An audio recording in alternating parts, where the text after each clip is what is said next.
আচ্ছা, গত ক্লাসকে আমরা দেখেছি, রেকর্ডিংটা দেখা হয়েছিল। এই কিছুক্ষণ আগে পাঠাইছে, 20 মিনিট দেখতে পারছে, 20-25 মিনিট হবে। আচ্ছা, কোন পর্যন্ত দেখেছি একটু বলি।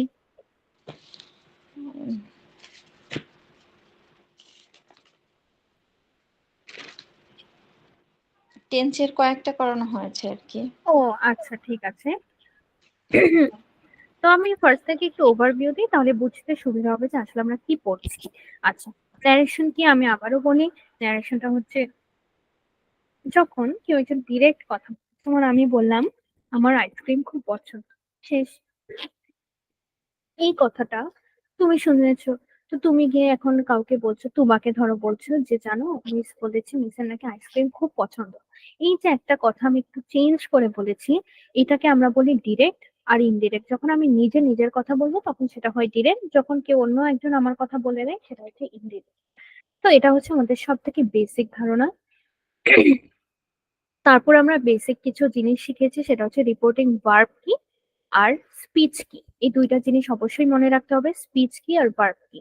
তো স্পিচ হচ্ছে যে উক্তিটার কথা আমরা বলি কমার ভিতরে থাকে, ইনভার্টেড কমার ভিতরে, সেটাকে আমরা বলি রিপোর্টেড স্পিচ বা রিপোর্টিং স্পিচ স্পিচ। আর যে ভার্বটা থাকে সেটাকে আমরা বলি রিপোর্টিং ভার্ব। কোন ভার্বের কথা বলছি, এই যে এই ভার্বের কথা। এখানে তিনটা, সাধারণত আমরা সবসময় তিনটা ভার্বই দেখি, সেগুলো কি কি হতে পারে, সে হতে পারে, আস্ক হতে পারে, অথবা টেল হতে পারে। টেল খুবই কম দেখা যায়, তো সে সে টেল অর আস্ক, এই তিনটা হতে পারে।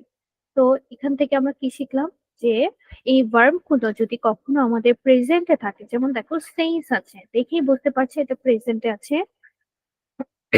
এরকম প্রেজেন্টে থাকলে আমরা ভিতরে যে উক্তিটা লিখি সেটাই আমরা কোনো টেন্সে চেঞ্জ করি না, ঠিক আছে, যখন প্রেজেন্টে থাকে তখন।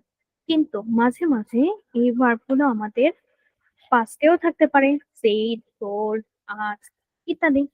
তো এরকম পাস্টে থাকলে তখন অবশ্যই আমরা চেঞ্জ করব, টেন্সে চেঞ্জ করব। এখন আমরা যেটা আবার বলেছি আবার একটু বলি তোবা, যে সে টেল আস্ক প্রেজেন্টে থাকলে চেঞ্জ করি না, ফিউচারে থাকলেও আমরা কখনোই চেঞ্জ করব না। উইল সে, উইল আস্ক, টেল আসলে দেখা যায় না, তাহলে লিখেছি তো উইল সে, উইল আস্ক। এই দুইটা থাকলে প্রেজেন্ট বা ফিউচার এরকম ভার্ব থাকলে আমরা কখনো চেঞ্জ করব না, কিন্তু যদি পাস্টে থাকে অবশ্যই চেঞ্জ করব। তো আমরা একটা এক্সাম্পল দেখা যাক, যেমন আমি দেখলাম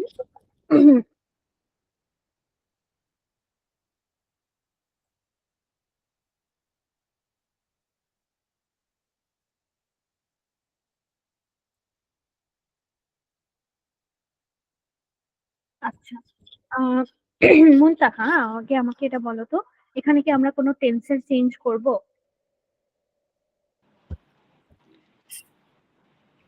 না মিস, হ্যাঁ, কেন করব না? কারণ এটা প্রেজেন্ট টেন্সে আছে এই জন্য।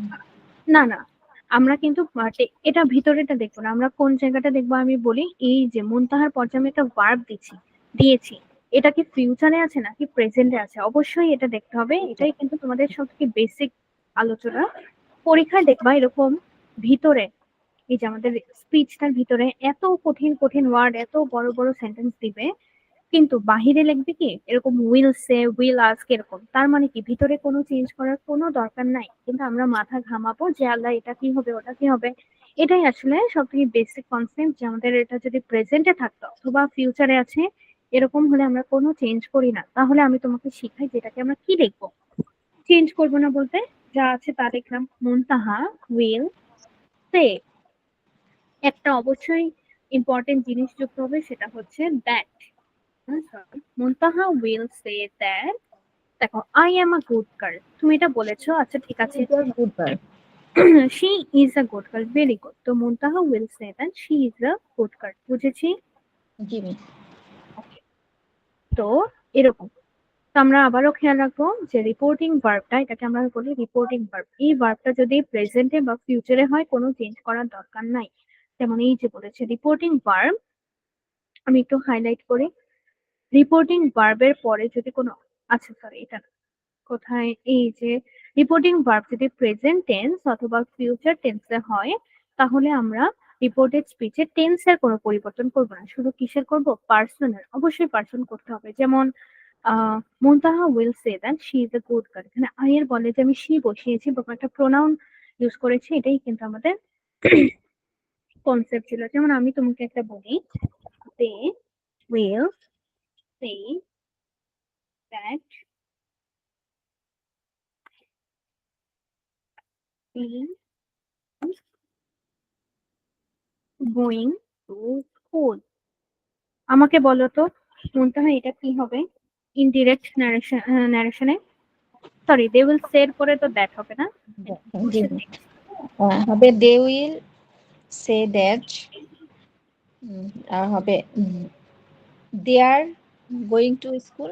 Very good, they are going to school, এটাই কিন্তু আমাদের পড়ার বিষয় ছিল যে they are going to school. অবশ্যই দে আর দিতে হবে, কারণ এটা তাদের কথা বলছি। অবশ্যই আস বা উই এসব দেয়া যাবে না। যেমন আমরা যদি একটু তাকাই, এই হোমওয়ার্কটাই কিন্তু, এই যে ভাই একটা ভুল করেছে, আমরা এতটুকু না বুঝলে হবে। কিন্তু দেখো এখানে বলেছে they said we will visit our relative, এখানে কিন্তু দে সেইড দ্যাট দে, এখানে দে হতো না বলতো? জি মিস, এখানে দে উড দেয়ার রিলেটিভ। হ্যাঁ, they would visit their relative. এই যে ভেরি গুড। তাহলে আমরা আবার তাকাই, বলেছে রিপোর্টিং ভার্বের পরে যদি কোনো অবজেক্ট থাকে, তাহলে এটার মানে কি, ব্ল্যাঙ্ক কোথায়, এই যে। এবার আমি তোমাকে দেখাই যে দে উইল সে, ধরো আমি এখানে নিজের কথা বলছি, they will say to me we are going to school, এরকম থাকলে আমরা একটা চেঞ্জ করব, সেটা হচ্ছে আহ এটা অবশ্য তো এখানে দেয়ার তো লিখবই, কিন্তু এটা এভাবে চেঞ্জ করবো যে they will tell me, they will tell me that. তারপর যেটা আমি বলেছি they are going to school. তো এখানে আমরা কি বোঝার ব্যাপার ছিল যে যখন আমাদের রিপোর্টিং ভার্বের পর, এই যে একটা রিপোর্টিং ভার্ব, এরপরে একটা অবজেক্ট থাকে, কিরকম অবজেক্ট, এখানে মি থাকতে পারে, আই থাকতে, আচ্ছা না, মি সবসময় একটা অবজেক্ট ফর্মে থাকবে, মি থাকতে পারে, হার্ট থাকতে পারে। আস যখনই থাক। আমাদের অবজেক্ট থাকবে, হ্যাঁ আস থাকতে পারে, তখন আমরা সেখানে টেল ব্যবহার করি। তো আবার তাকাই, লিখেছে কোথায়, এই যে রিপোর্টিং ভার্বের পরে যদি কোনো অবজেক্ট থাকে, তাহলে সে বা সেড, পাস্ট প্রেজেন্ট যেটাই হোক, এর বদলে আমরা টেল বা টোল্ড লিখবো। ঠিক আছে? জি মিস, বুঝতে পেরেছি। আচ্ছা, এখন যেটা সেটা হচ্ছে পাস্টে থাকলে কি হবে, এতক্ষণ আমরা দেখেছি প্রেজেন্টে আর ফিউচারে থাকলে হচ্ছে আমরা চেঞ্জ করি না ভিতরেটা, শুধু পার্সন চেঞ্জ করি। কিন্তু যদি এবার পাস্টে থাকে অবশ্যই চেঞ্জ করতে হবে টেন্সটাও, সেটা হচ্ছে করেসপন্ডিং, বা আমরা বলতে পারি অনুরূপ বা কোনাকুনি, এভাবে মনে রাখতে পারি। সেরকম ভাবে চেঞ্জ হবে। কিভাবে চেঞ্জ হবে, আমরা কিন্তু সব এখন স্পিচের কথা বলছি, ওই যে ইনভার্টেড কমার ভিতরের অংশটা এখন আমরা চেঞ্জ করবো। কিভাবে চেঞ্জ, খুবই যে এতটুকু মনে রাখা, প্রেজেন্ট থাকলে শুধু পাস্ট বসাবো। যেমন প্রেজেন্ট ইনডিফিনিট থাকলে পাস্ট ইনডিফিনিট, কন্টিনিউয়াস থাকলে পাস্ট কন্টিনিউয়াস, প্রেজেন্ট পারফেক্ট থাকলে past perfect, present perfect continuous থাকলে পাস্ট পারফেক্ট কন্টিনিউয়াস। বুঝেছি? জি মিস। আচ্ছা, নেক্সট আরেকটু মজার, পাস্ট ইনডিফিনিট থাকলে হবে ডিরেক্ট পাস্ট পারফেক্ট, আর পাস্ট কন্টিনিউয়াস থাকলে শুধু পারফেক্ট কন্টিনিউয়াস বসাই দিব। পাস্ট থাকলে পাস্টই হবে, শুধু টেন্সের চেঞ্জ হবে। আর প্রেজেন্ট থাকলে অবশ্যই পাস্টও হবে, টেন্সও চেঞ্জ হবে অনুরূপ ভাবে। যেমন ইনডিফিনিট থাকলে ইনডিফিনিটে হবে, শুধু প্রেজেন্ট থেকে পাস্ট হবে। ফিউচার এটা খুব ইজি, ফিউচারটা আমরা পড়তে পড়তে শিখবো। এর মধ্যে কিছু আমরা এখনই দেখবো। যেমন ফিউচারে সাধারণত ইনডিফিনিট থেকেই দিবে, যেমন I will do the work, এমন। তো উইল থাকলে আমরা লিখি উড, ক্যান থাকলে হবে কোড, মে থাকলে মাইট, নাও থাকলে দেন, হেয়ার থাকলে দেয়ার, দিস। উঠাই, সমস্যা নেই, এটা উঠাইছি।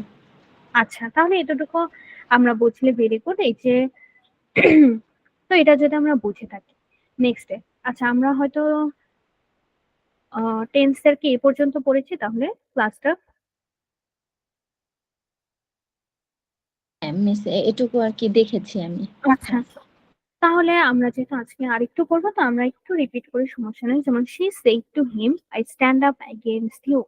ভালো করে তাকাই, যেহেতু সেইড এর পর বা আমাদের রিপোর্টিং ভার্বের পর একটা অবজেক্ট আছে, সেটা হচ্ছে হিম, অবশ্যই এখানে টোল্ড দিতে হবে। She said to him I stand up against you. দ্বিতীয়ত আমাদের দেখতে হবে এটা হচ্ছে আমাদের প্রেজেন্ট ইনডিফিনিট, এটাকে আমি লিখবো পাস্ট ইনডিফিনিটে। তো she said to him I stand up against you, এটাকে আমি লিখবো she told him that she stood up against him. Clear? জি মিস। আচ্ছা, এখানে কেন ইউর জায়গায় হিম হয়েছে এটা কি আমরা বুঝেছি? জি মিস, এই যে রিপোর্টেড ভার্ব যেটা ওটা থেকে আর কি, ওটা অনুযায়ী আর কি এখানে চেঞ্জ হবে। হ্যাঁ, ভেরি গুড। আমরা যদি না বুঝি আমরা এটা মনে মনে কল্পনা করবো যে কে কাকে কি বলছে, সেই অনুযায়ী আমরা বুঝতে পারবো যে আই যেহেতু সি বলছে, তো এটা সি হচ্ছে আই, আর ইউ বোঝাচ্ছে হিমকে। আচ্ছা, তাহলে আমরা এখান থেকে একটা এক্সাম্পল করি, যেমন আচ্ছা, এই যে 4 নাম্বারটা এখানে আসলে লস্ট হবে, লস না maybe. I have lost my keys, কি হবে বলো তো?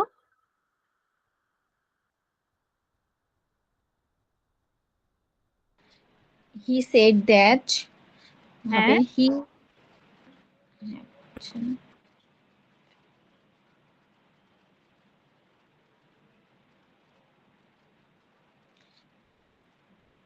He said that he had lost my keys. না দেখো তো ভালো করে, হি হ্যাড লস্ট এতটুকু আমাদের ঠিক আছে, কার কেস? সে কিন্তু নিজেরটাই হারিয়েছে, তাহলে এটা কি হবে? His, his হবে, হ্যাঁ his। হ্যাঁ, ভেরি গুড, হিজ হবে, কারণ সে তার কথাই বলছে। তো এখানে আমরা বুঝলাম যে কেন কি হবে, বুঝেছি। রিপোর্ট ভার্বের যে সাবজেক্টটা ওই অনুযায়ী হবে আর কি। হ্যাঁ, ভেরি গুড। তাহলে আমরা এটা যদি বুঝে থাকি, যেমন আরেকটা দিই, he said to me you may turn over the page, he told me that I might turn over. আচ্ছা, এখানে ভি হবে, টার্ন ওভার দ্য পেজ। এখানে যেহেতু আমাকে বলছে এবং রিপোর্টিং ভার্বের পর একটা অবজেক্ট আছে, অবশ্যই টোল্ড বসাবো। ইউ এখানে নিজে আমাকে আমার কথা বলছে, তো আই দিলাম মাইট টার্ন ওভার দ্য পেজ। আর মে থেকে যে মাইট হবে এটাও আমাদের মনে রাখতে হবে। সব থেকে মজার কিছু এক্সাম্পল, সেটা হচ্ছে রিপোর্টেড স্পিচটি যদি চিরন্তন সত্য বা অভ্যাসগত সত্য হয়, তাহলে রিপোর্টেড স্পিচের কোনো পরিবর্তন হয় না। খুবই ইম্পর্টেন্ট, এখানে কোনো পরিবর্তন হবে না। অনেকটা ওই যে ভার্বটা প্রেজেন্ট ফিউচারে থাকলে যেরকম সেরকম।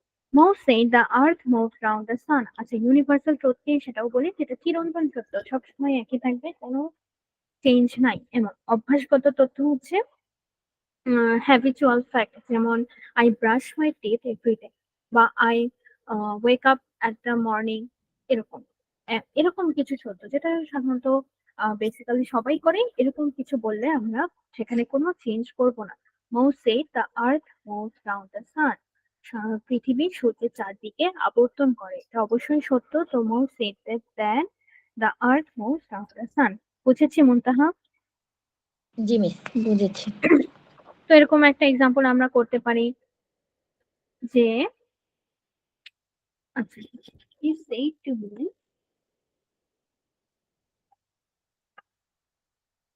the sun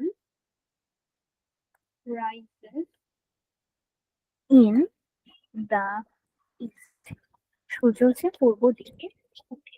তো এটাকে আমাকে বলো কি হবে? He told me that the sun rises in the east. হ্যাঁ, the sun rises in the east, very good. তাহলে এটা আমরা বুঝেছি, কারণ এটা ছিল চিরন্তন সত্য, এরকম বুঝে না আমরা এভাবে আর কোনো চেঞ্জ করবো না ভিতরে।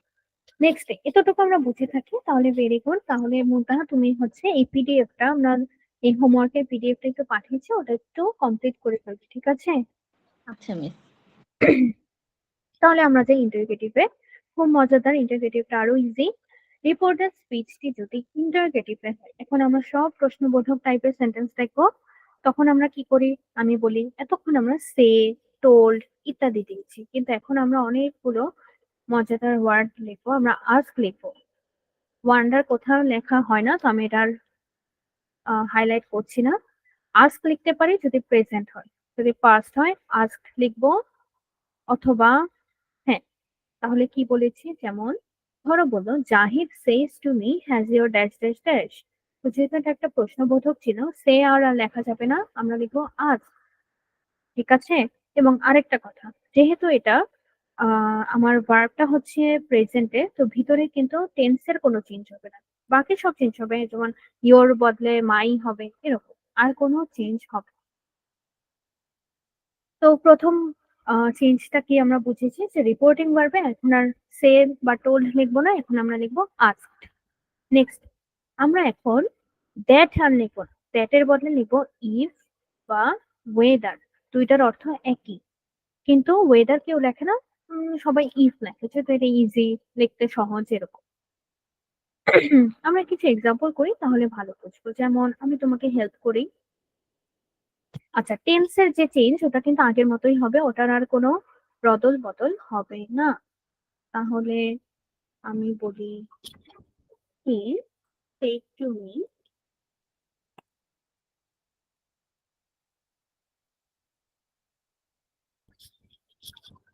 হি, আচ্ছা সরি আমি একটু কমা দিচ্ছি, হি said to me, আহ এখন আসলে করা উচিত না, সরি আমি তোমাকে রোজ গুলো ভালো মতো পড়িনি, আরেকটু পড়ি। ফার্স্টে তাকাই, Zahid says to me, has your health broken down because of hard labor? এত কঠোর পরিশ্রমের কারণে কি তোমার স্বাস্থ্যের অবনতি হয়েছে, এরকম বলেছে। তো জাহিদ, আমরা বুঝতে পারছি এটা একটা প্রশ্নবোধক, তো এই জন্য আমি দিয়েছি আস্কস। সেইস আছে তাই আস্ক দিয়েছি, এখানে কোনো চেঞ্জ করব না, সেইস আছে আস্ক দিয়েছি। বুঝতেই পারছি সেটা হচ্ছে কোনো চেঞ্জ হবে না ভিতরে, তাই if my health has broken down because of hard labour, has ছিল, হ্যাজ দিয়েছি। এখানে টেন্সের চেঞ্জ কেন করিনি এটা বুঝেছি, ইয়োর জায়গায় মাই দিয়েছি, এটা বুঝেছি। জি মিস। ওকে, যেমন Eva said to Tomal, have you given up smoking? Eva asked Tomal if he had given up smoking. দেখো, ইভা asked Tomal if অবশ্যই দিতে হবে, হি কাকে বলছে, তমালকে বলছে, তাই হি দিয়েছি। যেহেতু আমার স্পিচটা প্রেজেন্ট পারফেক্টে আছে, অবশ্যই এটাকে আমি চেঞ্জ করব পাস্ট পারফেক্টে, তো if he had given up smoking, বাকি সব কিন্তু আগের মতো। পারবো চেঞ্জ করতে মুনতাহা, বলো তো? জি মিস, পারবো। একটু চেষ্টা করি। হি সেড টু মি,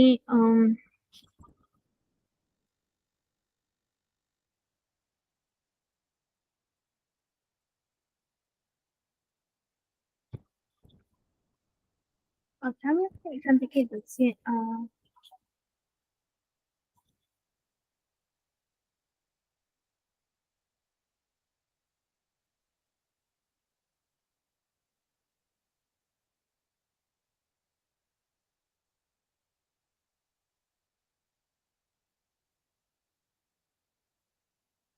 দেখো কি লিখেছি, he said to me, did you comply with my yes sir.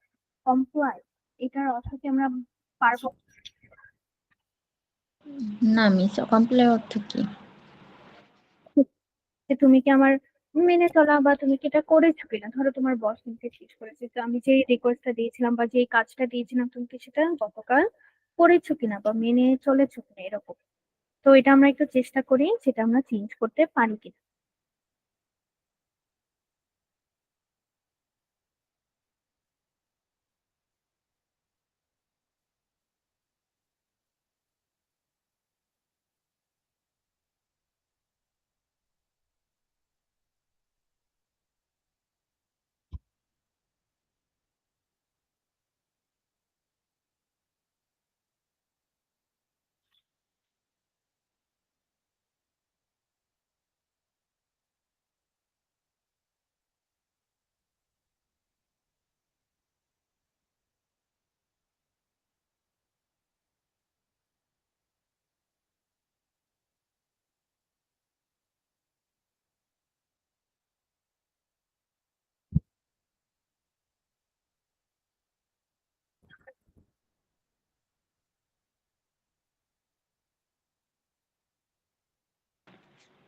এটা হবে হি আস্কড মি ইফ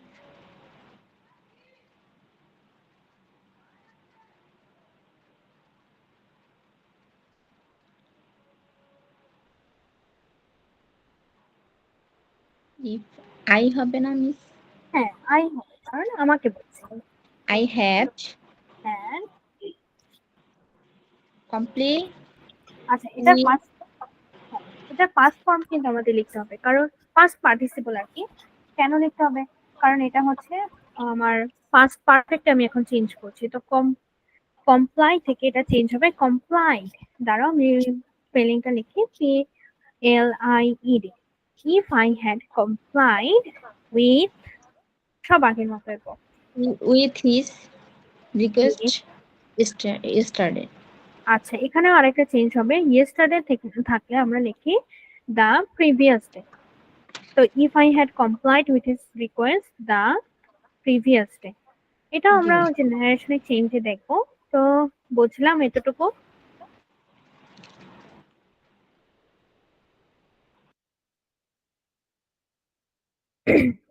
যেমন এখানে রোমানা দিচ্ছে এই আর কি, but if I had complied with her request the previous day, yesterday আছে তাই। তো এতক্ষণ আমরা যেটা পড়েছি দেখো, প্রতিটা শুরুতে হ্যাজ দিয়ে শুরু হয়েছে, হ্যাভ দিয়ে শুরু হয়েছে, ডিড দিয়ে শুরু হয়েছে।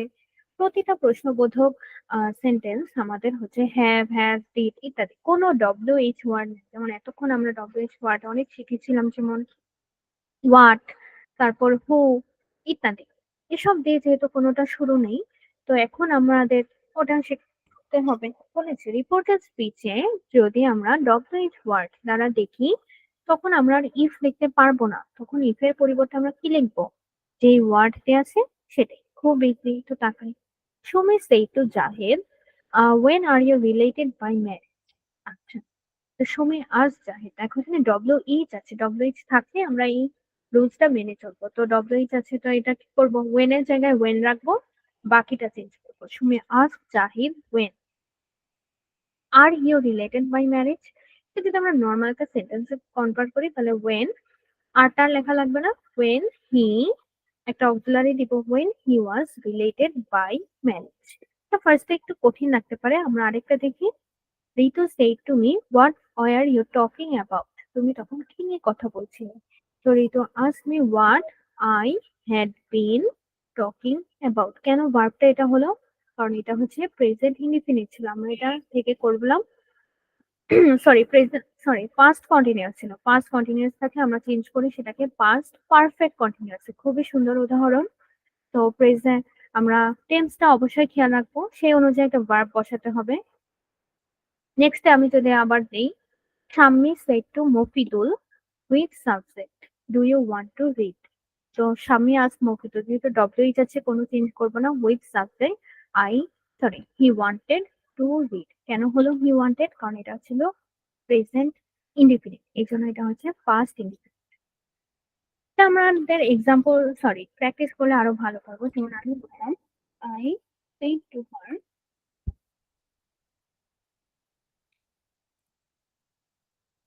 what is your name? আমাকে বলো তো মুনতাহা, এটা আমরা পারবো কিনা ইন্টিগ্রেট করতে? জি মিস। I asked her হ্যাঁ,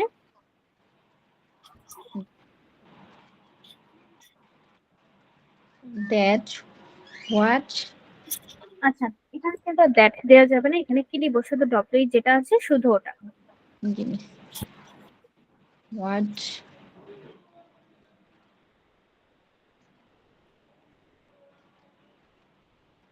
what was হ্যাঁ, কিন্তু দেখো এই যে তুমি ওয়াজটা দিয়েছো, এটা ভেরি গুড, এটাই হবে। কিন্তু এটা দেখো, আমি যদি শুরুতে দিই যে হোয়াট ওয়াজ, তাহলে কিন্তু এটা আবার আগের মতো একটা প্রশ্নবোধক হয়ে যায়। এখন কিন্তু আমি আর প্রশ্নবোধক বানাতে পারি না, এখন আমি বানাবো নর্মাল একটা সেন্টেন্স। তো তুমি যদি হোয়াট ওয়াজ দিতা, বা এরপরে কি লিখতা? What was you. ইউ থেকে তো আমি একজনের একটা মেয়ের নাম জিজ্ঞেস করছি, তো এখানে আমি লিখতাম হার। What her name was. তো ওয়াজটা আমি কখনোই শুরুতে দিব না, পরে দিব। তাহলে what her name, was name what her name was. যেমন দেখো, এটা এটা তুমি কিভাবে বুঝবে যে ভার্বটা আমি কোথায় বসাবো? এই যে এটা দেখতে পারি, সুমি আর জাহিদ ওয়েন, এখানে ইউ হি দিলাম। এরপরে কিন্তু আমি অক্সিলারিটা সব সময় দিব, এরপর যা আছে বাকি সব বসাই দিব। তো এখানেও যদি আমরা তাকাই, হোয়াট ইজ ইয়োর নেম, তো এখানে এটা হচ্ছে ভার্ব, আর এতটুকু হচ্ছে আমাদের মেইন থিমটা। তো I asked her what her নেমটা বসালাম, তারপর হচ্ছে ভার্বটা বসাবো। এরপর যদি আরো কিছু থাকতো, তাও সেটাও আমরা এখানে বসাতাম। এটা আমরা প্র্যাকটিস করতে করতে শিখবো, কোনো সমস্যা নেই। যেমন আমি তোমাকে কিছু এক্সাম্পল দিই, তাহলে আমরা আরো ভালো পারবো।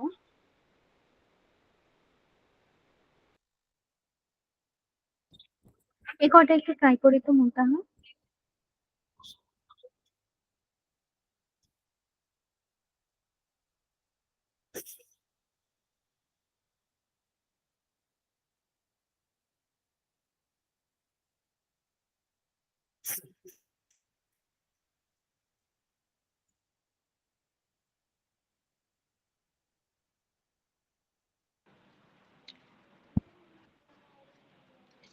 She asked.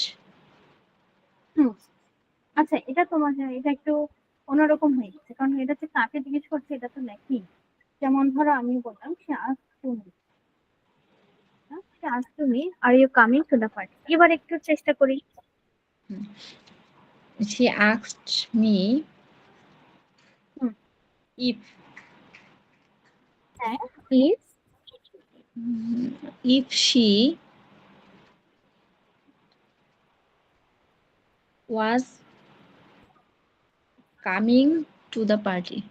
আচ্ছা তোমার বাকি সবই ঠিক আছে, ভার্ব বসানো, অবজেক্ট বসানো সব, কিন্তু ইফ সি হবে নাকি ইফ আই হবে ভাবো তো।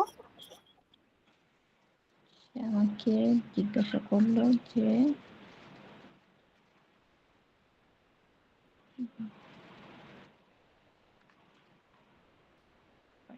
হ্যাঁ আই হবে। হ্যাঁ, very good. আমি এখন তোমার সঙ্গে কথা বলছি তো আমি তোমাকে জিজ্ঞেস করেছি are you coming to the party, তুমি তখন বাকিদেরকে গিয়ে বলবা যে সে আমাকে আজ করেছিল আমি কি পার্টিতে যাব, এই কারণে আই হয়েছে। নেক্সট ডে 2 নাম্বারটা। The teacher asked hmm, if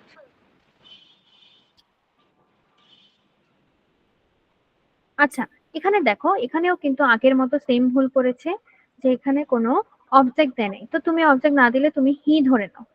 hey the teacher asked হিম, এরকম। আমি বাকিগুলো ঠিক করে দিচ্ছি।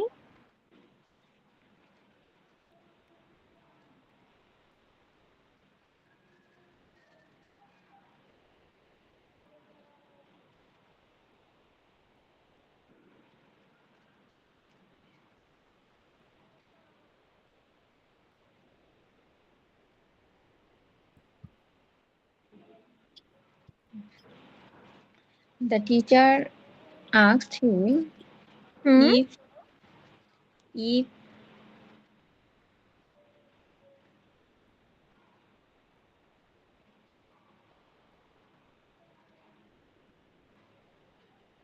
if he very good. If he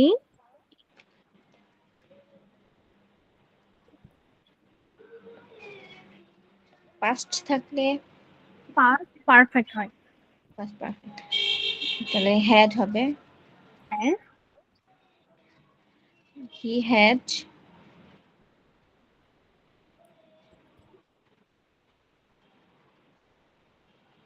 complete complete নাকি কমপ্লিটেড বলো তো। completed হবে হ্যাঁ, completed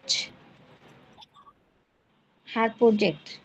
না দেখো যেটা এটা একটা ছেলের কথা বলছে তো এখানে হার না রেখে আমরা লিখবো হিজ।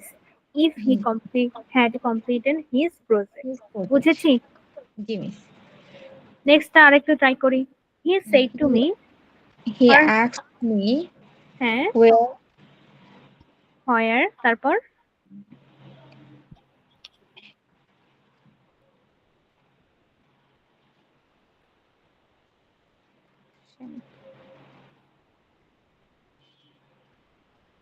I I হবে হ্যাঁ ভেরি গুড, যেটা আমাকে জিজ্ঞেস করছে তা আই হবে, where I. had been all day. Very good. He asked me where I had been all day, very good. তাহলে লাস্টে আর দুইটা আছে, বলো তো কি হবে। Ria asked him হ্যাঁ,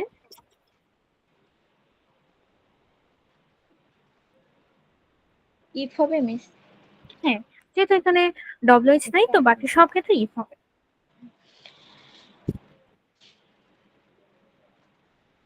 If she হুম,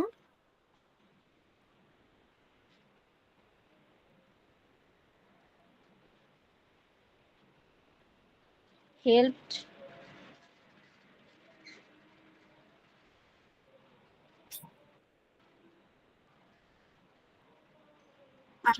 আমি এটা চেষ্টা করি, তোমার সাথে জি চেষ্টা করি। চলো শুরু থেকে।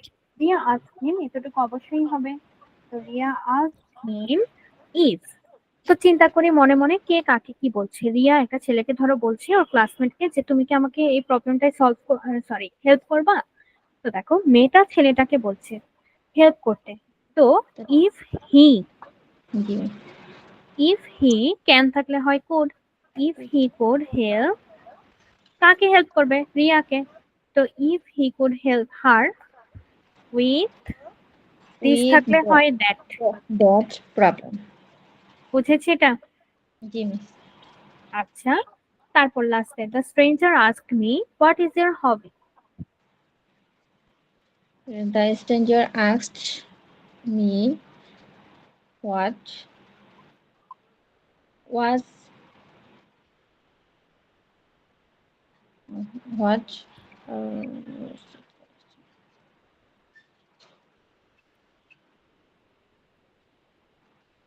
হোয়াট, দেখো আবারও আগের মতো এতক্ষণ তুমি যেমন ইফ বা হোয়াট ওয়েন যেটাই বসিয়েছো, এরপরে তুমি আর সবসময় সাবজেক্ট বসিয়েছো। তো এখানেও সাবজেক্ট যেহেতু ইয়োর হবি, এটা কিন্তু পুরোটা আমার সাবজেক্ট হিসেবে কাজ করছে। তো এটাকে আমার মিস শুরুতে আনতে হবে। হোয়াট হিজ আচ্ছা, হিজ হবে না কেন? কারণ স্ট্রেঞ্জারটা কাকে আস করছে? আমাকে। তাহলে হবিটা কার? আমার। হোয়াট মাই,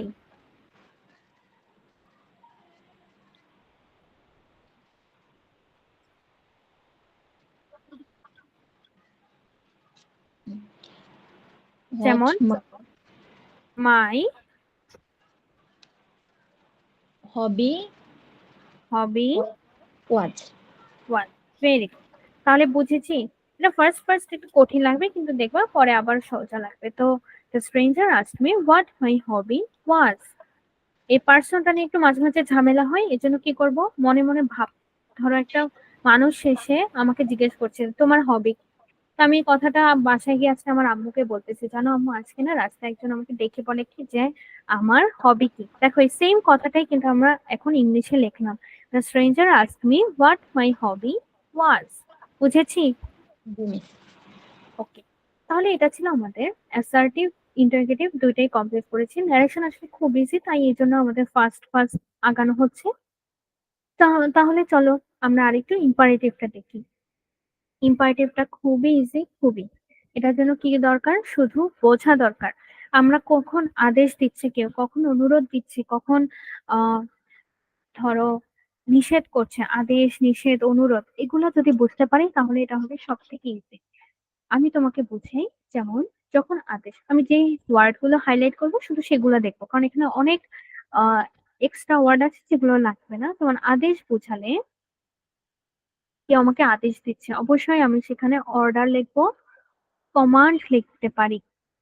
আচ্ছা, আমাকে বলো মুনতাহা, এটা যে পাস্টে হতো তাহলে কি লিখতাম?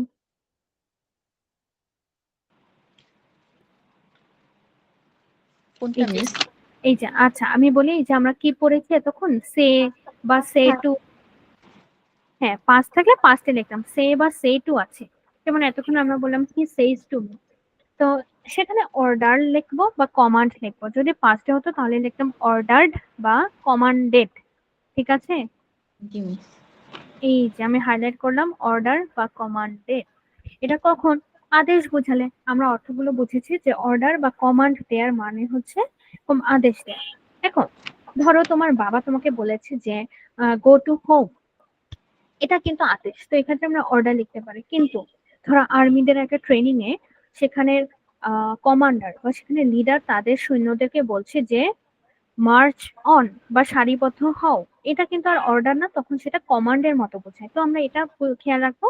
আর্মি, মিলিটারি এইসব ক্ষেত্রে আমরা বেশি কমান্ডটা ইউজ করি, বাট নর্মাল আদেশের ক্ষেত্রে অর্ডার ইউজ করি। আর পাস থাকলে অর্ডার্ড বা কমান্ডেড, এতটুকু। এরপর আমরা আরেকটু আগাই। আদেশ বোঝালে হচ্ছে অর্ডার। উপদেশ, উপদেশ বোঝালে অ্যাডভাইস।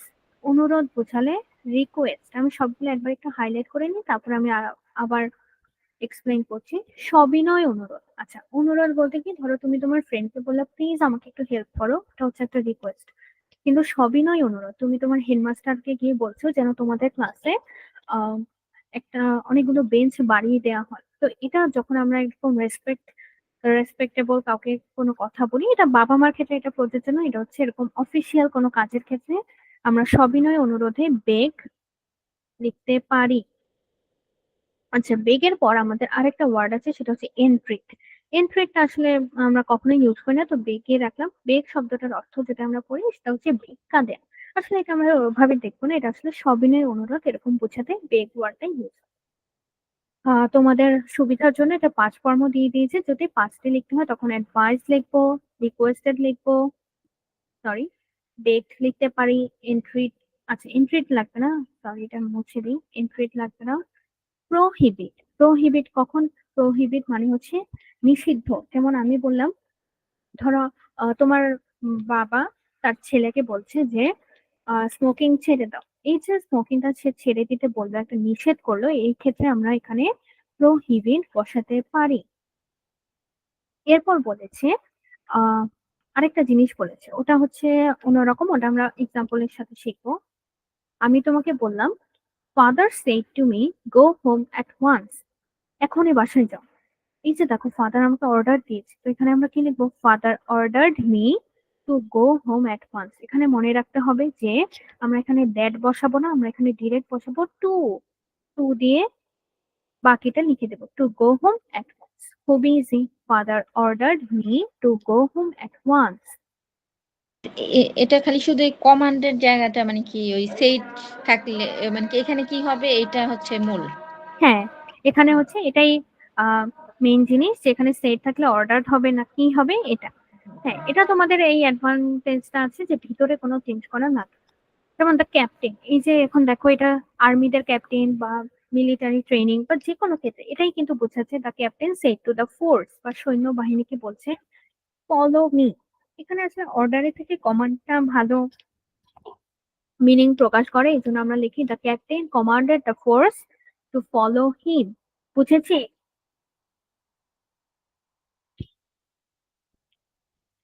জি মিস। আচ্ছা, তাহলে আমি বলি, আরেকটা এক্সাম্পল দিই তোমাকে।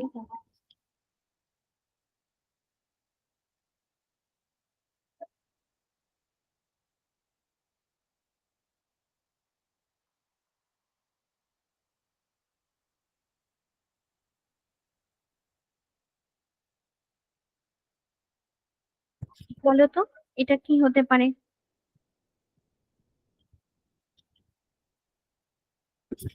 না, আবারও একই একটু।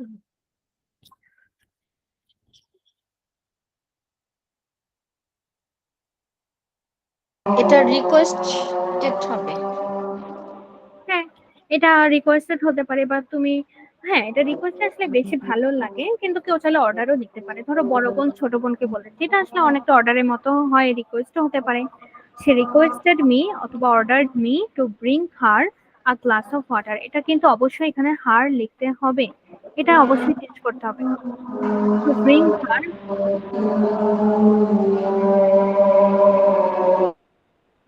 আচ্ছা, যেহেতু আমাদের এখানেও তোমাদের ওখানেও হচ্ছে আজান হচ্ছে, তো আমরা কি করি, এই টাইমটাই ছোট্ট দুইটা এক্সাম্পল দিই, তাহলে আমাদের পড়াটা একটু মনে থাকবে।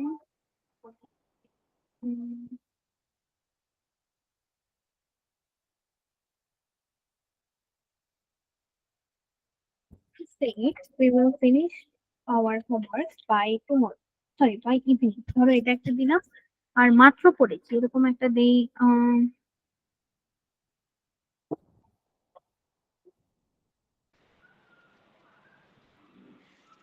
এটা কি হবে, শি অর্ডার। কোথায়? এই যে ফার্স্ট এটা, আচ্ছা, এটা কিন্তু আমাদের ভুল করা যাবে না। দেখো, এটা কিন্তু একটা নর্মাল সেন্টেন্স, এটা কিন্তু কোনো আদেশ অনুরোধ এরকম কিছু না। তো এটা আমরা একটা অ্যাসার্টিভ সেন্টেন্স দিয়েছি, তো এটা নর্মাল আগের মতো শি সেড দ্যাট এভাবে লিখতে হবে। She said that hmm, they will. হ্যাঁ, দে উইল হবে না, উইল থাকলে কি হয়? Would. they would finish they would finish their homework by evening. Very good. আচ্ছা, তাহলে এটা এতটুকুই হবে। Very good. নেক্সটটা পারবো? The officer told the soldiers march on. The officer commanded the soldiers to march on. Very good. Next day last, the teacher said to the students open your notebook and revise your lesson. The teacher advised. না, advise কখন হয়? ধরো আমি তোমাকে বললাম স্কুলে যাও, প্রতিদিন ব্রাশ করো, এগুলো হচ্ছে অ্যাডভাইস। কিন্তু দেখো টিচার আমাদেরকে কোনো এই ক্ষেত্রে অ্যাডভাইস দেয় না, এটা হচ্ছে একটা অর্ডার। তোমার নোটবুক বের করো আর পড়ো। The teacher ordered the students হ্যাঁ, open টু, একটা টু আছে, বলো। to open হুম,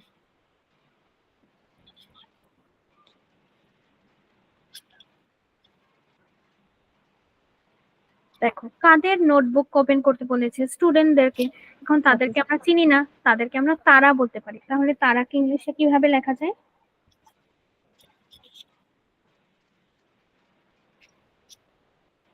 যেমন তুমি চাইলে দেয়ার বলতে পারো, to open their notebooks. to revise their lesson. হ্যাঁ, দেয়ার লেখা, এখানে অবশ্যই দেয়ার লিখতে হবে। তাহলে আমরা বুঝলাম মাঝে মাঝে একটু ডিফারেন্ট দেয়, কিন্তু আমাদের বুঝতে হবে যে কে কাকে কোন কথা বলছে। যেহেতু টিচার স্টুডেন্টদেরকে বলছে, তাই আমরা ওপেন দেয়ার দেয়ার এবার লিখবো। তাদেরকে আমরা চিনি না, তাই দেয়ার দিয়ে লিখেছি। To open their notebooks and, আচ্ছা এখানে রাইট কেন হয়েছে? এখানে হবে revise and revise their lesson. বুঝেছি? জি মিস। আচ্ছা, তাহলে আবার কোথায় আমরা ছিলাম যাই। এই যে এটা ছিল এতটুকু, যে আমরা এটা অন্তত বুঝেছি কিনা। আদেশ হলে অবশ্যই অর্ডার, আর মিলিটারি বা অফিসার এসব কিছু হলে কমান্ড। উপদেশ, এখন আদেশ আর উপদেশের মধ্যে পার্থক্য কি? আমি তোমাকে বললাম আজকে অনেক রোদ, আজকে বের হয়েও না। এই যে আমি তোমাকে একটা উপদেশ দিচ্ছি, সেটা ঠিক না, বা এটা করো না, এটা ওটা করো না। ধরো আমি কাউকে বলছি smoking is a bad habit, এই যে তাকে উপদেশ দেওয়া আছে কোনটা ভালো কোনটা খারাপ, কোনটা করা উচিত কোনটা করা উচিত না, এরকম হলে আমরা উপদেশ দিই, বলি তখন লিখি অ্যাডভাইস। এবং অনুরোধ হলে রিকোয়েস্ট, বেগ, সবই নয় অনুরোধ, এটা হচ্ছে হেডমাস্টার প্রিন্সিপাল এইসব ক্ষেত্রে বেগ। বাকি সব ক্ষেত্রে হচ্ছে এই যে পাঁচটি হচ্ছে অর্ডার্ড, কমান্ডেড, অ্যাডভাইস, রিকোয়েস্টেড, বেগ। এখন কিছুটা আমি বাদ দিয়েছি, সেটা হচ্ছে প্রোহিবিট। প্রোহিবিট শব্দের অর্থ হচ্ছে নিষিদ্ধ, নিষেধ বা নিষিদ্ধ বুঝতে প্রোহিবিট, ফরবিট। আর এটার প্রেজেন্ট সরি পাস্ট ফর্ম হচ্ছে ফরবেড। এটা কি? এটা আমরা এক্সাম্পল থেকে শিখবো, তাই আমি তখন তোমাকে বলিনি। যেমন এখন একটু ট্রাই করি, আমরা এক্সাম্পল থেকে শিখলে এটা ভালো বুঝবো। এক সেকেন্ড। যেমন ফাদার said to, ধরো এটা বলতো ফাদার said to me,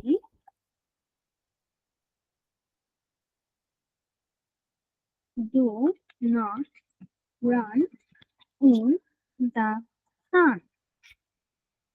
তো এটা দেখো, এটা যেহেতু ফাদার আমাকে বলেছে do not run in the sun, কারণ কি এরা অনেক, ধরো আজকে রোদ, এই জন্য বলেছে যে আজকে রোদে দৌড়দৌড়ি করো না বা সূর্যের মধ্যে দৌড়দৌড়ি করো না। এটা আমরা এখনো শিখিনি যে ডু নট দিয়ে থাকলে কিভাবে হয়, কিন্তু এটাকে আমরা বলতে পারি যে এটা যে একটা অ্যাডভাইসড। জি মিস। অ্যাডভাইস, এটা নিয়ে আসলে কখনো নাম্বার কাটে না। তুমি যদি এখানে বলো না এটা তো একটা অর্ডার বুঝাচ্ছে, এটাও হবে, নাম্বার কাটবে না। তো আমি লিখলাম father ordered me to not, এটা কিভাবে হয়েছে আমি তোমাকে বলছি, to not run in the sun. যে ফাদার আমাকে অর্ডার দিয়েছে রোদে ঘোরাঘুরি না। এখন আমরা তাকাই, এখানে আছে ডু নট। যখন আমাদের এরকম ডু নট এটা, ডু নট সেটা, এসব দিয়ে শুরু হবে, আমরা কি করব? ডুটাকে সবার আগে কেটে দিব, আগের মতো একটা টু বসাবো, তারপর যা আছে সেটা বসাই দেবো। Not run in the sun, আগের মতো to not run in the sun. বলতো মুনতাহা, এতটুকু বুঝেছি কিনা? জি মিস, বুঝেছি। ওকে, এই সেম জিনিসটাকে আমি এখন একটু ডিফারেন্ট ভাবে লিখবো। ফাদার ফর বেড, আমরা কিছুক্ষণ আগে দেখেছি ফর বিড, এই ওয়ার্ডটার পাস্ট ফর্ম হচ্ছে ফর বেড। এটার অর্থ কি? এটা হচ্ছে নিষেধ করা। ফাদার আমাকে বলেছে দৌড়াদৌড়ি করো না। এই কথাটাকে এটাও বলা যায় যে ফাদার আমাকে নিষেধ করেছে দৌড়াদৌড়ি করতে। তো father forbade me to run in the sun. দেখো এটাও আমরা একই কথা লিখেছি, জাস্ট একটু চেঞ্জ করেছি। একটু তাকাই কিভাবে। Father ordered me not run in the sun. কিন্তু আমি যদি এটাও বলতাম তাও আমার অ্যান্সারটা কারেক্ট হতো। ফরবেড অর্থ হচ্ছে নিষেধ করা, নিষেধ করেছে সানের ভিতর দৌড়াদৌড়ি করতে। এখানে আমরা কি চেঞ্জ করেছি, এখানে আমরা টু দিয়েছি আগের মতো, কিন্তু এখানে আমরা না ডু দিয়েছি না নট দিয়েছি, দুইটাই কেটে দিয়েছি। কেন? কারণ কি নিষেধ ফরবেড, করা হচ্ছে এর জন্য হ্যাঁ ভেরি নেগেটিভ। ভেরি গুড মুনতাহা, খুবই ইমপ্রেসিভ ছিল অ্যান্সারটা, ভেরি গুড। যে ফরবেড তো আগে থেকেই নিষেধ করা বোঝাচ্ছে, তো এখানে আমার আর এক্সট্রা করে নট লেখা লাগবে না। তো father forbade me to run in the sun. তো চলো এটা নিয়ে আমরা একটা ছোট্ট এক্সাম্পল করি। ধরো দ্য টিচার, আচ্ছা এখানে একটু আমরা আরেকটা পেজ নিই। ধরো দ্য টিচার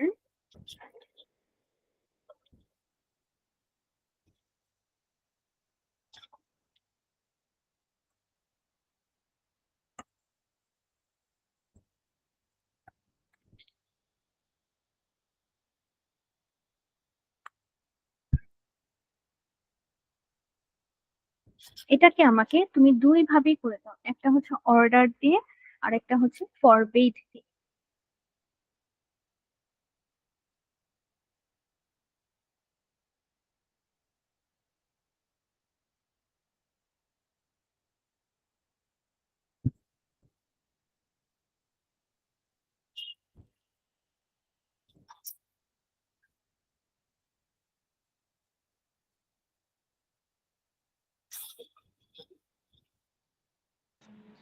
ম্যাম একটা হবে the teacher order me to not টক। হ্যাঁ আর যদি আমরা ফরবেড দিয়ে করি তাহলে হবে the teacher forbade me to talk. Very good. তাহলে যেহেতু তোমার দুইটা অ্যান্সারই হয়েছে, আমি আর অ্যান্সারটা লিখলাম না, বুঝেছি তাহলে মুনতাহা কিভাবে জি হয়। জি ম্যাম। এখন করার সময় তোমার যেটা ইচ্ছা, তোমার যদি অর্ডার দিয়ে লিখতে ইচ্ছা করে অর্ডার দিয়ে লিখতে পারো, যদি তোমার ফরমেট দিয়ে লিখতে ইচ্ছা করে লিখতে পারো। তো আমরা বুঝলাম যে কেন এটা দুই ভাবে হয়। তাহলে চলো এদের এক্সাম্পল গুলাও দেখি। The teacher said to the students do not জাজ a thing by its appearance. কোনোটার আহ কোনো কিছু তার বাহিরের দৃশ্য দেখে জাজ না করতে বলেছে। The teacher advise the students not to. এই যে নট টু, এটাকে যদি আমরা ফরবেড দিয়ে লিখতাম তাহলে কি হতো? নটটা বসতো না, দ্য হ্যাঁ স্টুডেন্ট টু জাজ a thing. Very good, two জাজ a thing by its appearance, very good. তারপর চৈতি said to me do not make me alone, that Chaiti forbade me to make her alone। আচ্ছা এটা যদি আমরা বুঝে থাকি, ভেরি গুড। তারপর the boy said to the homemaker please, please যেহেতু বলেছে বুঝতেই পারছি এটা request, the boy requested the homemaker to give him some rice। Nila said to me please do not disappoint me, আমাকে আশাহত করো না। তো নীলা entreated, এখানে entreated না দিয়ে তুমি চাইলে রিকোয়েস্ট লিখতে পারো, কোনো সমস্যা নেই। নীলা রিকোয়েস্টেড মি বা নট টু ডিসঅ্যাপয়েন্ট হার, একই কথা। তারপর কি বলেছে, এখন আমরা এই যে একটা রুল শিখলাম যে অর্ডার হলে কি হয়, অ্যাডভাইস হলে কি হয়, কিভাবে লিখতে। এখন আমাদের কিছু সেন্টেন্স থাকবে যেটা লেট দিয়ে শুরু হয়।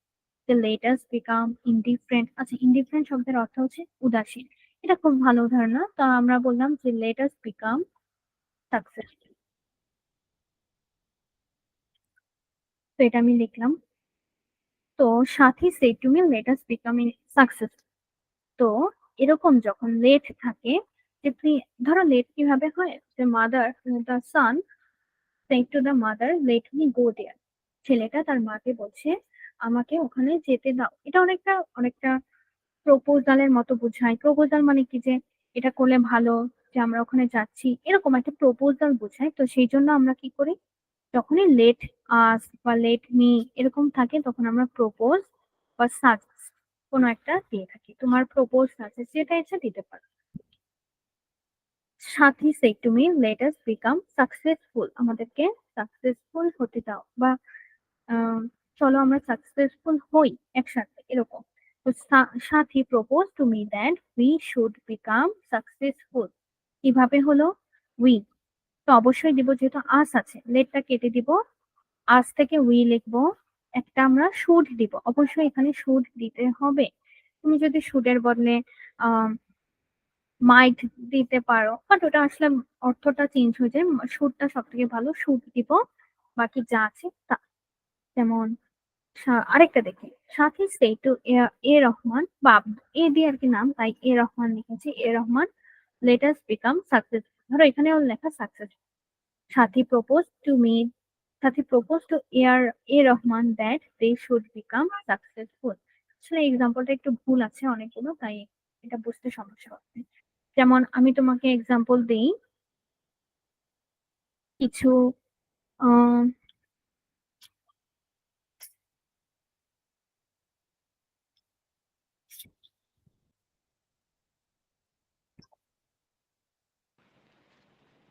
He proposed to me hmm, that we, টেন্সে পরিবর্তন হবে। না, এখানে শুধু শুড হবে, বাকি সব আগের মতো। তাহলে that we should a cup of tea. We should হ্যাভটা কিন্তু বাদ দেওয়া যাবে না, অবশ্যই হ্যাভ লিখতে হবে। We should have a cup of tea. তাহলে নেক্সটটা বলি তো। we we proposed to her that we plan a picnic. আচ্ছা, মাঝে কিন্তু শুডটা আবার বাদ লিখেছে, we should plan a picnic, তাই তো? জি। আচ্ছা, তাহলে এটা যদি আমরা বুঝে থাকি, এটা খুব মজাদার। এই যে আমরা, আচ্ছা আমরা যদি রুলসটা, আচ্ছা রুলস আসলে এতটুকুই দেওয়া আছে, শুড বা উড। আমরা শুড অবশ্যই সবসময় বসবো, উডটা আমরা খেয়াল না রাখি, বাকি সব আগের মতো। তুমি প্রপোজ দিয়ে করবে, সাজেস্টেডও দিতে পারো, কোনো সমস্যা নেই। তো এটা আমরা বুঝলাম। আবার একটু রিপিট করি, আমরা কোথায় ছিলাম? ইম্পারেটিভে শুরুই হয় হচ্ছে আদেশ, অনুরোধ, উপদেশ, সবিনয় অনুরোধ, তারপর নিষেধ, এগুলো দিয়ে। আদেশ বোঝালে অর্ডার, উপদেশ বোঝালে অ্যাডভাইস, অনুরোধ বোঝালে রিকোয়েস্ট, সবিনয় অনুরোধ বোঝালে বেগ, নিষেধ বোঝালে প্রহিবিট বা ফরবিট। আর পাস্ট হলে এগুলোর পাস্ট ফর্ম। তো এগুলো আমরা শিখেছি কয়েকটা। এরপর বলেছি যদি লেট আস দিয়ে থাকে, লেট আস দিয়ে থাকলে আমরা সেখানে করি যে প্রপোজ বা সাজেস্টেড দেই, এবং এরপরে আমরা একটা শুডও বসাই, লেট আস বিকাম সাকসেসফুল। আচ্ছা, এখান থেকে বলি কোথায় গেল ওটা, সরি। এই যে let us have a cup of tea, আমরা এটাকে লিখতে পারি he propose to me that we should, অবশ্যই এখানে একটা শুড বলছে, we should have a cup of tea, বাকি সব আগের মতো থাকবে। এখন সবসময় তো আর লেট আস দিবে না, লেটের পর অন্য পার্সন দিতে পারে। এখন আমি, তুমি, মৌ, মুনতাহা, এরকম দিয়ে এক একটা এক এক রকম দিব। তো তখন কি করবে? তখনও আমাদের একটা চেঞ্জ হবে। তো এখন আমরা এতক্ষণ যে প্রপোজ দিয়েছি, প্রপোজটা আর এখন দিব না। যখন এখানে অন্য কোনো একটা পার্সন চলে আসে, তখন আমরা প্রপোজ দিব না, তখন আমরা লিখবো আহ এই যে উইশ, টেল বা রিকোয়েস্ট। টেল আসলে খুব একটা লিখি না, রিকোয়েস্ট আর উইশ এটাই মনে রাখার চেষ্টা করি। উইশ বা রিকোয়েস্ট এবং দ্যাট এবং মেড। আচ্ছা, এটা এভাবে পড়লে আর কি একটু অন্যরকম লাগে। আমরা এক্সাম্পল দেখি। Tania said to me let me become beloved, বা এরকম। ধরো কেউ এরকম বিলাভড হতে চাচ্ছে, তো আমরা এটা কি লিখতে পারি? Tania told me that she might become beloved. এখন ধরো তুমি এটা বুঝতে পারছো না যে এটা কি রিকোয়েস্ট নাকি উইশ, তখন আমরা ডিরেক্ট টোল্ড বসাতে পারি, এটা নিয়ে কোনো সমস্যা নাই। ধরো কিন্তু ধরো কেউ বললো যে মুনতাহা told, sorry, to me that let become, দেখো, ও হচ্ছে তুমি হচ্ছে সাকসেসফুল হতে চাচ্ছ। তো এটা আমরা দেখে বুঝতে পারি তুমি কিছু একটা হতে চাচ্ছ, বা লেট মি বিকাম এটা, লেট মি বিকাম সেটা, এরকম কিছু একটা থাকলে আমরা কি করি, এখানে উইশ বা রিকোয়েস্টেড বসাতে পারি। এখানে উইশটা ভালো লাগবে, যেহেতু তুমি সাকসেসফুল হতে চাচ্ছ, তাহলে এটা আমরা লিখতে পারি Muntaha request, sorry, wished me that she might become successful. বা তুমি যদি বলো যে এটা রিকোয়েস্ট কিভাবে হলো, আমি টোল দিয়ে লিখতে চাই, অবশ্যই লিখো Muntaha told me that she might become successful. এটা নিয়ে আমাদের টেনশন করার কারণে, যেখানে টোল্ড হবে না রিকোয়েস্ট হবে, এটা নিয়ে আসলে নাম্বার খুব একটা কখনোই কাটে না। তো আমরা মনে রাখবো টোল্ড হতে পারে বা সাকসেসফুল। যেমন এখানে রিকোয়েস্ট কখন হবে, ধরো তুমি একটা আমরা রাস্তায় বের হয়েছি এবং একজন আমাকে বলে, একটা বেগার said to me, let me have a, আচ্ছা, let me have a plate of rice. তো সে ভাত খেতে। তো এই কথাটা, এটা কি কোনো দেখে বুঝতে পারি যে, বা সেন্টেন্সটা দেখে বুঝি এটা একটা রিকোয়েস্ট। তাহলে মুনতাহা বলো তো এটা কিভাবে লিখবো আমরা?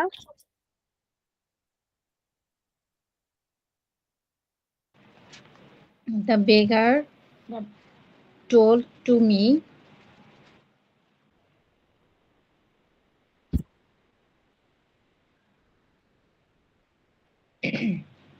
রুলটা মনে নেই। আচ্ছা, কোনো সমস্যা নেই। এই যে লেটের পর তখন আমরা অন্য পার্সন দেখবো, আস বাদে বাকি সব, ইউএস বাদে বাকি সব থাকলে আমরা কি করব, উই, সরি, যে পার্সনটা হবে ওটা বসাবো, সাথে মাইট, মাইট বসাবো অবশ্যই। তো মাইট এটা, বাকিগুলো মনে না রাখতে হবে, মাইট বসালে হবে। তার বেগার টোল্ড অর রিকোয়েস্টেড, যেটাই তোমার ইচ্ছা সেটা লিখতে পারি, টোল্ড বা রিকোয়েস্টেড মি দ্যাট হি, যেহেতু এখানে বেগার কি ছেলে নামে এটা বলা নেই, তো আমরা হি ধরে নিতে পারি, হি মাইট, সব আগের মতো, have a, sorry, he might have a plate of rice. বলো বুঝেছি কিনা? জি মিস। এখানে শুধু এটাই আমাদের মনে রাখতে হবে যে, যেহেতু এই যে আমাদের লেটের পর একটা ডিফারেন্স পার্সন আছে, মি আছে, তাহলে অবশ্যই এখানে মাইট হবে।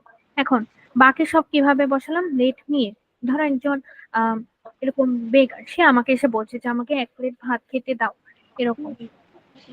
তো যেহেতু সে কথাটা বলছে, এখন সে কি ছেলে না মেয়ে এটা তো জানি না, কিন্তু এরকম না জানে আমরা হি ধরে নিব, কোনো সমস্যা নেই। হি ধরলাম, লেট এর পরে যেটা থাকবে সেটা হি ধরে, he might have a plate of rice, এতটুকু। আহ আচ্ছা, আর একটা আছে, একটু কষ্ট হবে এতগুলো মনে রাখতে, বাট লাস্ট একটা পড়ি, খুব ইজি। যেমন স্যার থাকে, স্যার থাকলে আমরা শুরুই করব অ্যাড্রেসিং এ স্যার। ধরো আম, এরকম কিছু দিয়ে সম্বোধন করা, ভোকেটিভ বা সম্বোধন পদ, যেমন আমরা ম্যাম বলি, স্যার বলি, এরকম থাকলে আমরা শুরুতেই ওই অংশটাকে সামনে নিয়ে আসবো। এই যেখানে তমা, ধরো আমি একজন স্যার, তো আমাকে তমা বলছে sir, I am related by marriage, এভাবে বলি। তো স্যারটাকে আমি সবার সামনে আনবো। তারপর অ্যাড্রেসিং এ স্যার, অ্যাড্রেস মানে কি, আমি তাকে কি বলে সম্বোধন করছি। Addressing a sir, Toma told me that she was related by marriage. আচ্ছা মুনতাহা বলো তো, এখানে বাকি অংশ কি বুঝেছি কি, কেন এটা told, sorry, she was related কেন হলো? টেন্স অনুযায়ী। এখানে আমাদের টেন্সটা চেঞ্জ করতে হবে, কারণ দেখো পুরো সেন্টেন্সটা কিন্তু একটা নর্মাল অ্যাসার্টিভ সেন্টেন্স, আর sir I am related by marriage, তো যেহেতু এটা প্রেজেন্ট ইনডিফিনিট আছে, আমরা এটাকে করব পাস্ট ইনডিফিনিট। এখন কোন কোন ক্ষেত্রে আমাদের টেন্সের চেঞ্জ হলো না সেটা যদি আমরা একটু ভাবি, সরি, এতক্ষণ আমরা পড়েছি ইম্পারেটিভ, ইম্পারেটিভের আদেশ, অনুরোধ, এইসব ক্ষেত্রে কোনো চেঞ্জ হয় নাই। তারপর let me go there, let us have a cup of tea, let যুক্ত কোনো ক্ষেত্রে চেঞ্জ হয় নাই, শুধু এরকম নর্মাল সেন্টেন্সে চেঞ্জ। এটা দেখবা তুমি করতে করতে আরো ভালো পারবা। আমি তোমাকে একটা লাস্ট এক্সাম্পল আজকে দেই। তাহা তোর, সেই করি, সেই টু হার।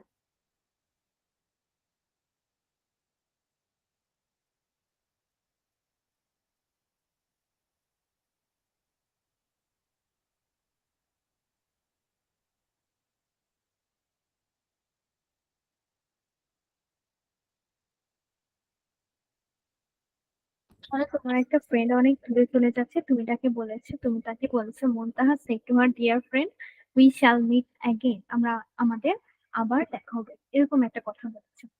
তো এটা আমরা কিভাবে চেঞ্জ করব, কেন? আগে আমি বলি, দেখো ডিয়ার ফ্রেন্ড, এটা তুমি একটা নতুন একটা ওয়ার্ড বলেছো, ডিয়ার ফ্রেন্ড, একটা ভোকেটিভ বা সম্বোধন পদ, একটা জিনিস বলে সম্বোধন করেছো, এটাকে আমরা শুরুতে নিয়ে আসবো বাকি সব আগের মতো। চেষ্টা করি।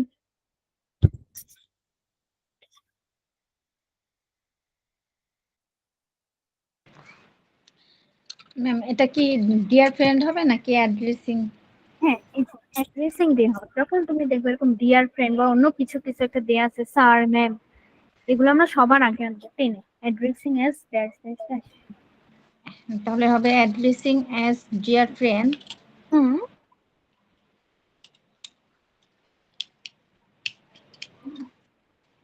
Muntaha told Muntaha toll.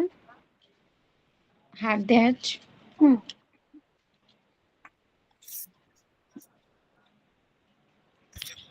we have no she বলো তো উই হবে নাকি দে হবে? তুমি আর তার মধ্যে কথা হচ্ছে, আমরা কেউ এখানে নাই, তাহলে কিন্তু এটা তারা হওয়ার কথা। জি মিস, তাহলে দে হবে very good, they. should meet again. হ্যাঁ, দে শুড মিট অ্যাগেন। শেষ। বুঝেছি কিনা বলো? জি মিস, এটা কিন্তু ন্যারেশন, আসলে সত্যি বলতে ভয়েসের থেকে কি ইজি লাগছে কিনা বলো তো? ইজি লাগতেছে কিন্তু একটু প্র্যাকটিস করতে হবে বেশি বেশি। হ্যাঁ, এই যে আমরা হচ্ছে অ্যাসার্টিভ এর একটা হোমওয়ার্কের পিডিএফ দিয়েছি, তো ওটা একটু বাসায় চেষ্টা করবে, তাহলে ভালো লাগবে। আচ্ছা মুনতাহা, আমাকে একটু বলো, ক্লাসে কি ওই যে তোমাদের গ্রামার আইটেম পড়াচ্ছে এখনো? জি মিস, গ্রামার পড়াচ্ছে। আচ্ছা ঠিক আছে। কোন আইটেমটা পড়াচ্ছে? ন্যারেশনই আছে। আচ্ছা তাহলে ঠিক আছে, তাহলে ক্লাসের সাথে আমরা আগাই। তাহলে তোমার এই পর্যন্ত পড়া থাকবে, সেটা হচ্ছে কোন পর্যন্ত, অপটেটিভ এর আগ পর্যন্ত। অপটেটিভ এর আগ পর্যন্ত আমরা রুলস গুলো একটু দেখে আসার চেষ্টা করব। জি ইজি মিস, আছে। একটু পাল্টা দিও না। আচ্ছা, এটা কি পাঠানো হয়েছে কিনা আমার ঠিক মনে নেই, বাট যদি পাঠানো না হয় অবশ্যই পাঠিয়ে দেবো এখন। আর পাঠানো হয়। আচ্ছা ঠিক আছে, তাহলে নেক্সট ক্লাস পর্যন্ত সুস্থ থাকো, সুন্দর থাকো, আবার ইনশাল্লাহ দেখা হবে। আল্লাহ হাফেজ। আসসালামু আলাইকুম। ওয়ালাইকুম সালাম।